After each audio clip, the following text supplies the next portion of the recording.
Halo kawan-kawan semuanya. Korang tahu tak apa itu tamadun maritim? Kira-kira apa ya? Nak tahu ke tak? Kalau nak tahu, tunggu. Saya ada pantun. Kalau kata orang Melayu, ikan lele di air payau, jatuh pula buahku ini.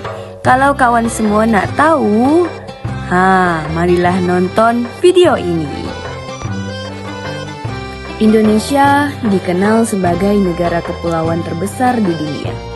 Letaknya yang strategis di antara dua benua yaitu Asia dan Australia, serta dua samudra yaitu Hindia dan Pasifik, menjadi Indonesia sejak dulu sebagai jalur penting perdagangan dunia. Dari sinilah lahir yang disebut sebagai tamadun maritim. Tamadun maritim adalah peradaban yang menjadikan laut sebagai pusat kehidupan. Laut bukan hanya sekedar wilayah perairan, tetapi menjadi sumber ekonomi, jalur transportasi, bahkan ruang interaksi sosial dan budaya. Bagi masyarakat Nusantara, laut adalah jalan raya yang menghubungkan satu pulau dengan pulau lainnya, bahkan dengan bangsa-bangsa luar. Sejak zaman dahulu, masyarakat Indonesia sudah dikenal sebagai pelaut yang handal. Mereka mampu membuat kapal, memahami arah angin, membaca bintang, dan menjelajahi lautan luas. Salah satu bukti kehebatan ini adalah kapal pinisi dari Sulawesi, yang hingga sekarang masih dikenal sebagai simbol kejayaan teknologi maritim tradisional. Dan tidak hanya itu, sejarah juga mencatat kejayaan kerajaan-kerajaan maritim di Nusantara.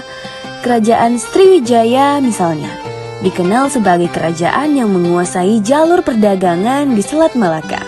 Sementara itu, Majapahit memiliki armada laut yang kuat dan mampu menjalin hubungan dengan berbagai wilayah di Asia Tenggara. Dalam bidang ekonomi, laut menjadi sumber utama penghidupan. Masyarakat pesisir menggantungkan hidup dari hasil laut seperti ikan, serta dari aktivitas perdagangan. Nusantara pada masa lalu bahkan dikenal sebagai penghasil rempah-rempah seperti cengkeh, pala, dan lada. Komoditas inilah yang menarik bangsa-bangsa asing datang ke Indonesia, seperti pedagang dari India, Cina, hingga Timur Tengah. Interaksi dengan berbagai bangsa tersebut kemudian membentuk masyarakat yang terbuka dan beragam. Inilah salah satu ciri khas tamadun maritim. Masyarakatnya cenderung lebih adaptif, mudah menerima budaya baru, dan memiliki jaringan sosial yang luas. Dari sinilah muncul perpaduan budaya, bahasa, dan agama yang memperkaya identitas bangsa Indonesia. Jika kita lihat lebih dalam, ada beberapa ciri utama dari tamadun maritim. Pertama, kehidupan yang sangat bergantung pada laut. Kedua, adanya kemajuan dalam teknologi pelayaran. Ketiga, aktivitas perdagangan yang kuat, baik antar pulau maupun antar negara.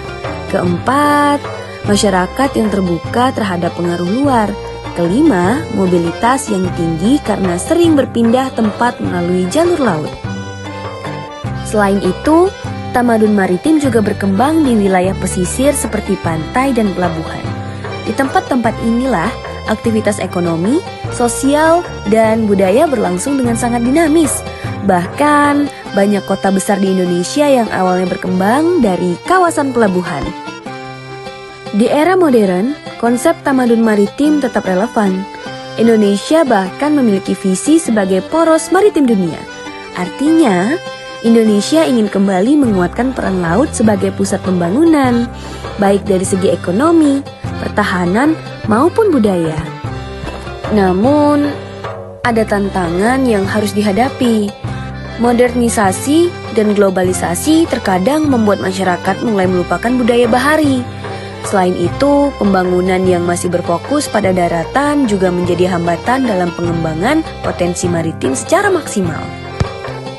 Oleh karena itu, penting bagi kita, terutama generasi muda, untuk kembali mengenal dan menjaga warisan tamadun maritim. Kita perlu melestarikan budaya bahari, mengembangkan potensi laut secara berkelanjutan, serta memanfaatkan kekayaan laut tanpa merusaknya.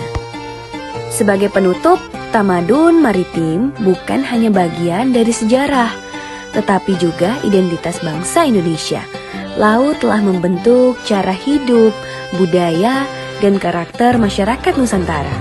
Dengan memahami dan menjaga warisan ini, kita bisa membangun masa depan Indonesia sebagai bangsa maritim yang kuat dan berdaya saing.